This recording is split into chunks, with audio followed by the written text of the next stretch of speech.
Deus me deu. Mas você começa a escrever quando? Exatamente como, assim, vou escrever, vou ser isso, vou ser jornalista. Olha, essa coisa de ser jornalista, eu nunca pensei em outra coisa na vida. É como se eu já tivesse nascido com essa ideia de que um dia eu seria jornalista. Porque a minha casa vivia cheia de jornais, né?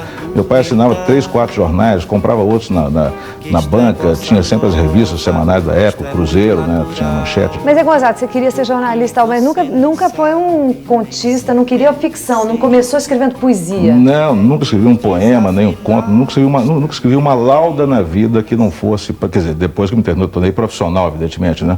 Aos 19 anos de idade, no Correio da Manhã do Rio, eu nunca escrevi uma única linha que não fosse para sair amanhã, ou na semana que vem, ou no mês que vem. E nada ficcional, nada meramente da tua cabeça? Nada.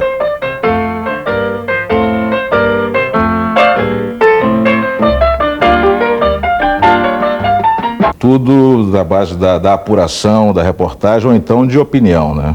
Mas sempre factual, né? Sempre buscando factual. E qual a diferença, de repente, entre você ser jornalista e ser o autor? Quer dizer, fazer os teus livros como escritor? Olha, para o tipo de livro que eu faço atualmente, né, que eu tenho feito, ou seja, o Chega de Saudade, que foi a história da Bossa Nova, o Anjo Pornográfico, a vida do Nelson Rodrigues, e o Estrela Solitária, que é a vida do Garrincha, as pessoas costumam dizer que esses livros são reportagens extensas, né? E realmente, quer dizer, para apurar aquela quantidade gigantesca de informação que tem nesses 3 livros, né, que cada um me toma 2 anos e meio para fazer, eu tenho que... E muita entrevista, né? Você conversa com muita gente. Centenas de pessoas, né? Então, quer dizer, para fazer isso eu me beneficio realmente de uma tarimba enorme que eu adquiri em 20 e muitos anos de jornalismo. Como é que né? começa? Vamos primeiro, como é que você escolhe um personagem? O primeiro que você escolheu... Bom, Chega de Saudade foi o primeiro. Foi o primeiro, é. Aí você pensou numa época, você não pensou numa pessoa.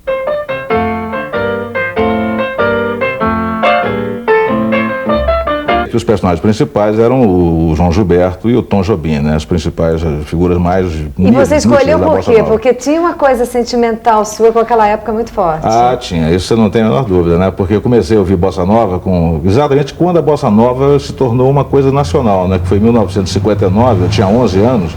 Você ligava o rádio naquela época e o rádio tocava em primeira mão as músicas que tinham acabado de sair, né? Que eram Desafinado, Samba de uma Nota Só, o Samba do Avião... Chega de Saudade. O próprio Chega de Saudade, que já tinha sido lançado um ano antes, né? Quer dizer, tudo isso tinha um sabor de novo, de novidade, né? De moderno. Quer dizer, isso era moderno, era o que havia de mais moderno. Ou seja, você ligava o rádio naquela época e você ouvia as músicas que hoje são consideradas os grandes clássicos, né? Eu, com 11 anos lá de idade, né, ligava a Rádio Jornal do Brasil, por exemplo, as rádios mais sofisticadas da época, e ouvia aquele tipo de música e espantadíssimo, né? Poxa, o Brasil, eu gostava de jazz, já gostava dos cantores americanos, tipo Sinatra, e de repente, ouvindo aquele tipo de música, eu ficava abismado de ver que o Brasil produzia um tipo de música parecido com o tipo de música que eu gostava.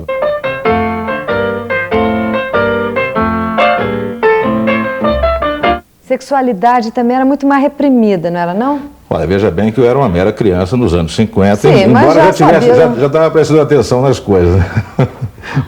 Mas pelo que eu sei, né, realmente era uma coisa muito mais difícil, né? Quer dizer, você não... Supondo que um casal de namorados resolvesse ir um pouco mais longe do que seria normal na época, né? Além dos beijos. Mas eles iam ou não iam? Não, certamente que iam.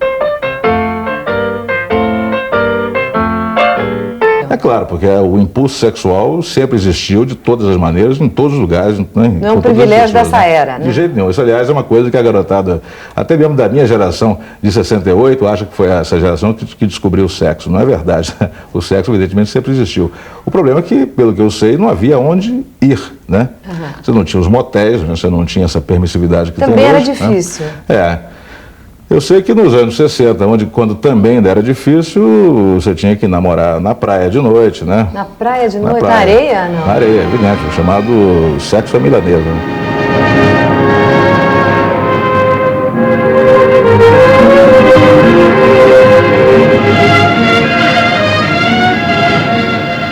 Quem eram as mulheres que você... Uau, quem eram as artistas americanas, né? As americanas? Marilyn Monroe, principalmente. Né?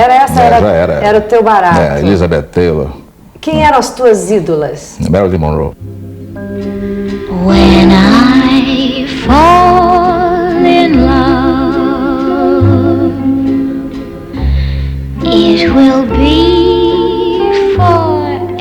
letra não era nada original, né? Toda a garotada tinha loucura pela Marilyn. As comédias da Doris Day na Warner, né? E depois a Doris Day não era uma mulher que as pessoas dissessem que ela era sensual, não era uma Marilyn. Exatamente, quer dizer, mas a Doris Day sempre foi... a criança, era fácil para a criança gostar da Doris Day. Depois, à medida que você vai ficando adulto, você vai descobrindo que a Doris Day tinha outros atributos, além daquela coisa suave, né, meio sapeca que ela tinha, que encantava os meninos da minha geração. Depois descobriu que ela tinha ainda muito mais coisas do que isso, né, que além de sapeca, ela era até uma mulher muito bonita, inclusive de corpo, né, que era muito escondido nos filmes dela. Então, a Doris Day, cá entre nós, tinha uma bunda, uma coisa extraordinária, né, que era, só se sabia disso, assim, quando piscava uma cena na tela, que imaginar, que mostrava a Doris Day de costas ou de perfil, né? Era uma coisa muito rápida, realmente. Quer dizer, hoje eu sei que a Doris Day era fantástica. Na época eu só tinha uma breve desconfiança. Né? Você exatamente. Foi pesquisar. Mas a Doris Day certamente foi uma heroína da minha infância.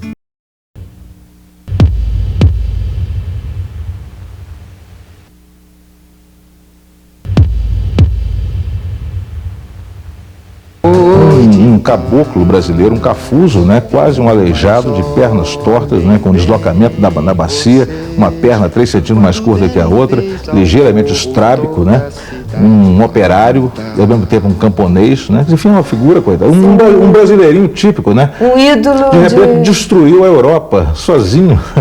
Botou a Europa para jambrar, né, botou os russos, botou os franceses, botou os suecos, né. Então, quer dizer, ali o brasileiro realmente passou a ter uma outra visão, né? Pela genialidade, né? pela aquela coisa tão brasileira, que você não, uma genialidade que você não sabe de onde sai, né? Nessa investigação obsessiva, eu tenho muita curiosidade. Você afirmou, por exemplo, do Garrincha, que ele era um cara sexualmente bem dotado. Uhum. Que pesquisa que você fez? O que você perguntou, para quem, o quê? Bem, nem sempre você precisa perguntar, né? Quer dizer, eu conversei com várias mulheres que tiveram relações com o Garrincha, conversei com inúmeros jogadores que trabalharam com o Garrincha durante anos, que tomaram banho com ele no vestiário e tudo mais. Sabe, muitas dessas pessoas já me falaram até espontaneamente isso, né? Veja bem, isso aí não é nenhuma coisa tão importante envolvendo o Garrincha, né? Não, mas é engraçado, ele não é o único homem bem dotado do Brasil.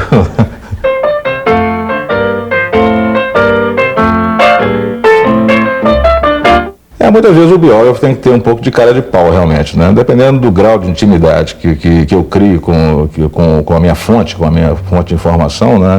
Eu pergunto realmente na lata. Rui, você busca essa coisa do drama, a gente falou. Você é uma pessoa passional nas suas escolhas? Porque os seus personagens são altamente passionais. Bom, isso é muito difícil de dizer, né? Eu acho que eu sou muito parcial, né? Quer dizer, quando eu gosto muito, né? E quando eu gosto de uma pessoa, eu gosto de uma coisa, aquela coisa não tem defeitos, eu vou defender aquela pessoa até o fim dos tempos, né? Eu sou extremamente obsessivo. Mas ser parcial, ser parcial não é uma boa qualidade para um jornalista, é? Não, quando eu sou jornalista, é evidente, porque aí eu me torno um idiota da objetividade, né? Estou falando no relacionamento pessoal, né? Mas não consegue ser, consegue? Você acha que o jornalista consegue ser imparcial?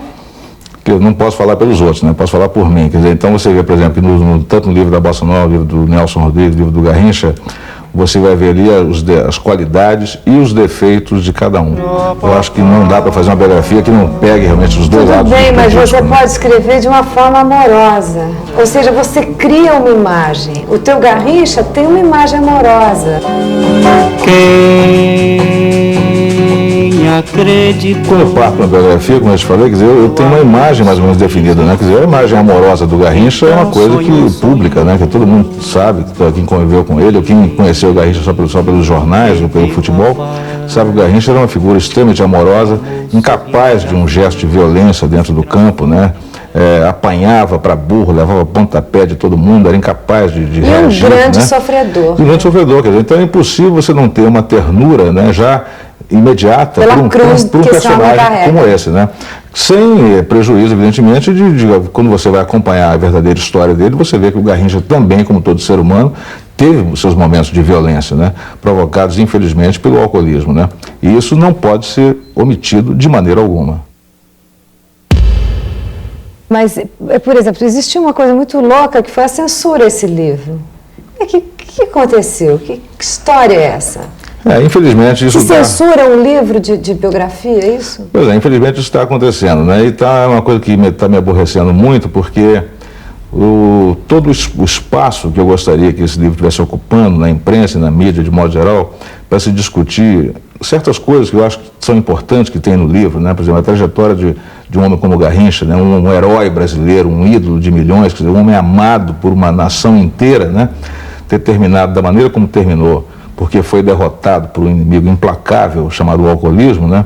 Quer dizer, eu gostaria muito que o Estrela Solitária, meu livro, desfechasse uma discussão nacional sobre o alcoolismo, né? Que eu acho que é um assunto da maior importância nesse país hoje em dia.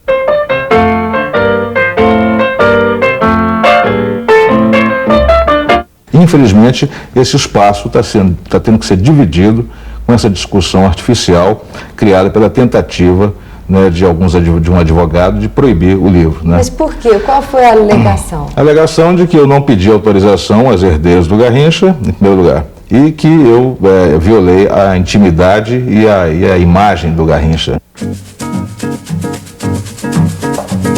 Mas para escrever uma biografia, você não pode escrever, existem tantas biografias não autorizadas? A regra das biografias é que elas sejam não autorizadas. Então, porque você não precisa pedir autorização aos herdeiros de uma figura pública para escrever sobre essa figura pública, né? Então, quer dizer, já de cara esse argumento já não se sustenta. Agora, além disso, as pessoas no Brasil têm uma ideia inteiramente errada do que seja uma biografia autorizada. Quando você faz uma biografia autorizada, significa não só que você foi lá pedir autorização aos filhos e genros para escrever sobre aquela figura pública, significa que esses parentes dessa figura pública vão ter acesso ao texto final do livro, antes dele ser publicado. Para conferir. Para conferir e cortar tudo que não lhes agrade. Mas no Brasil é proibido fazer biografia não autorizada? Absolutamente. A Constituição garante a qualquer escritor a liberdade de expressão. Mas então por que proibiram teu livro? Porque também há uma brecha na Constituição que prevê que você pode estar violando a honra ou a intimidade do seu biografado, né? Agora, na verdade, primeiro que eu acho que isso não se aplica ao livro Estrela Solitária, né? Não estou violando, como é que eu posso estar violando a intimidade do Garrincha se essa intimidade foi exposta publicamente durante toda a vida do Garrincha? Se você buscou isso em pesquisa, portanto é público, exatamente, quer dizer, não só as pessoas, né, me contaram, me reconstituíram a vida do Garrincha, como a imprensa cobriu fartamente, né, tudo que aconteceu de maravilhoso e também de triste na vida do Garrincha, né?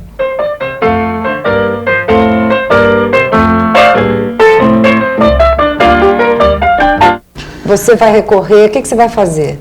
Não, evidentemente que há advogados, né, na Companhia das Letras, minha editora, que estão cuidando da defesa, né? A ordem de apreensão existe, né, quer dizer, mas não há nem condições de você apreender um livro que já está circulando pelo Brasil inteiro, né? Então o livro está à venda, né? É kafkiano o negócio, né? Mesmo porque também, mesmo depois que houve a ordem de apreensão, a editora Companhia das Letras levou mais de um mês para ser notificado oficialmente dessa ordem judicial. Ou seja, a editora não podia nem se defender porque não sabia do que estava sendo acusada.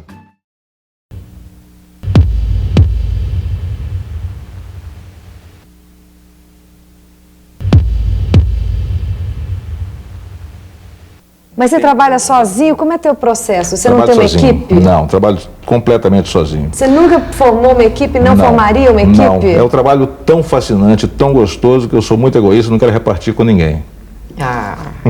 Mas não quer mais... É por isso também que eu acordo às 3 da manhã, né, preocupado, perco o sono, porque tinha uma pessoa com quem eu precisava ter falado às 10 horas da noite anterior, essa pessoa eu não consegui localizar, sem falar com essa, não posso falar com uma outra com quem eu já marquei às 9 da manhã seguinte, quer dizer, isso é durante 2 anos. E durante 2 anos você vive uma vida que não é tua, né? Exatamente, você vive a vida do seu personagem. E como você abdicou da sua vida, você depositou a sua alma no corpo daquele personagem, você tenta dormir e quando consegue, sonha com o personagem.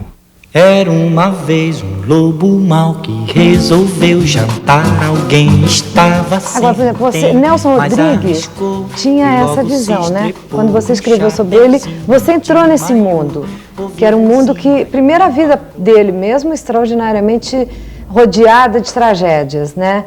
E a figura dele, essa busca de... Parece que uma coisa puxava a outra. Como é que você entrou nesse universo? Como que você se deu com isso tudo? Exatamente. A vida do Nelson, me parece que explica muito bem a obra dele, né? Como essa vida ficou muito escondida durante esses anos todos, né? Até mais ou menos a publicação do Anjo Pornográfico, me espanta muito como é que as pessoas podiam ter uma visão mais completa do teatro dele. Porque quando você vê, né, que os personagens que ele põe nas peças, principalmente, né, tem referência direta com outros do passado, da vida dele, que aí você vê que fica tudo, você vê que a coisa se explica com muita facilidade, né? Foi uma vida marcada por uma tragédia terrível, né? Tudo que podia acontecer de terrível na vida de um ser humano aconteceu na vida do Nelson Rodrigues, né? Agora, foi fascinante descobrir isso e eu tenho certeza que talvez em muitas famílias, né, você pudesse contar uma história parecida com aquela. Quer dizer, a família do Nelson Rodrigues, marcada por tantas tragédias, né, como o assassinato do irmão dele, como a morte do pai logo em seguida, o empasselamento do jornal, a fome que a família passou, a tuberculose do Nelson, a morte do irmão dele por tuberculose também, depois a filha que nasceu cega, depois o filho que vai preso por motivos políticos, né? Quer dizer, é muita tragédia junto na vida de uma pessoa. Eu tenho certeza que se eu fosse investigar uma família anônima, talvez eu encontrasse também uma história parecida com essa. Agora, a grande verdade é que só o Nelson Rodrigues é que pegou todo esse material da sua vida pessoal e produziu uma obra extraordinária, né? E transformou em arte. Exatamente, acho que isso aí que define o artista.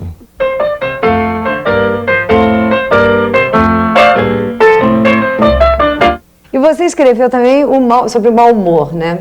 Você é uma pessoa mal-humorada, como é que o mau humor, o que te deixa de mau humor? Nessa pergunta. Vai. Se eu sou mal-humorado. Porque, na verdade, é o seguinte, eu fiz 3 coletâneas de frases engraçadas, né? Que tem... o que há em comum entre essas frases, que elas são do contra, elas são ácidas, são amargas, são azedas, e são engraçadas, né? De certa maneira, são frases de mau humor. A pessoa que disse aquelas frases engraçadas, né, certamente estava de mau humor quando disse. Por isso os livros se chamaram O Melhor do Mau Humor, O Amor de Mau Humor e O Poder de Mau Humor. Mas o mau humor se esgota ali, porque quando a pessoa lê aquelas frases, acha muito engraçado, né? Então, na verdade, e também eu acho também que o verdadeiro humor, o grande humor, é sempre o mau humor. É o humor do contra, é o humor crítico. O amor, mordaz, né? O humor a favor não é engraçado. O pato vinha cantando alegremente, quen, quen, quando o marreco sorridente Você, assim, vendo o Brasil, o que você acha cômico no Brasil? O ganso de hoje. Quais, na nossa história recente, presidentes engraçados, como que você vê assim, essa retrospectiva dos últimos 5 anos de Brasil? Realmente, né, dos nossos últimos presidentes aí, exceto o atual, evidentemente, talvez porque não tenha tido tempo ainda de entrar nessa categoria, mas eu fico impressionado como nos últimos 3 ou 4 presidentes anteriores, a capacidade fabulosa que eles tinham de fingir que se levavam a sério, né? Isso pode ser estendido ao Figueiredo para cá, né? Impressionante, quando olhavam no espelho como é que podiam se levar a sério quando se olhavam no espelho? Isso realmente eu acho cômico. Você é um crítico dessa coisa, você tem esse olho crítico constante? Eu acredito que sim, né? Acho que é uma maneira também de você não ficar se envenenando por dentro, entendeu? Você receber essa quantidade de informações, o absurdo que é o Brasil, de certa maneira. O Brasil é um grande absurdo, né? Para você não se irritar permanentemente com isso, você tem que tentar ver sempre o lado ridículo da coisa, ou fingir que não é assim, que aquilo não está acontecendo. Veja bem, quando um presidente da República está num palanque de carnaval, e de repente tem uma vedete ao lado dele sem calcinhas, né? E ele está com aquele aspecto assim de beatitude total diante da vedete sem calcinhas. Tudo bem que ele não sabia o que estava acontecendo, mas o efeito que essa foto provocou no mundo inteiro, né? Quer dizer, é um negócio que você não pode levar uma coisa dessa muito a sério, né? Você não pode nem se irritar, nem se indignar com uma coisa dessa, né? Tem que ir. É evidente.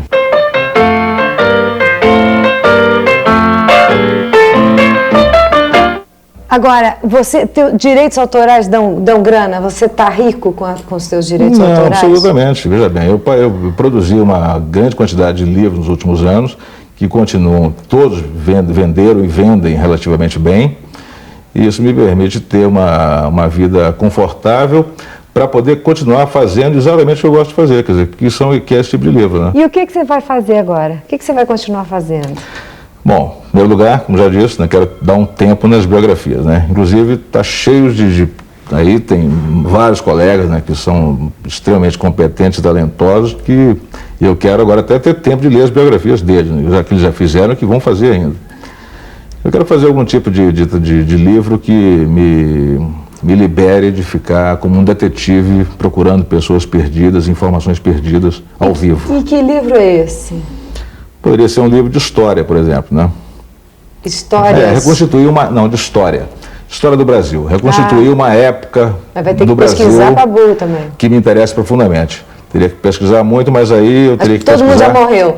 Exatamente, Não teria que ouvir nenhum contemporâneo dos meus personagens, né? Teria que pesquisar na Biblioteca Nacional, ou na Torre do Tom em Portugal, ou em algum outro... Né? Esse pode ser o projeto agora? Pode ser.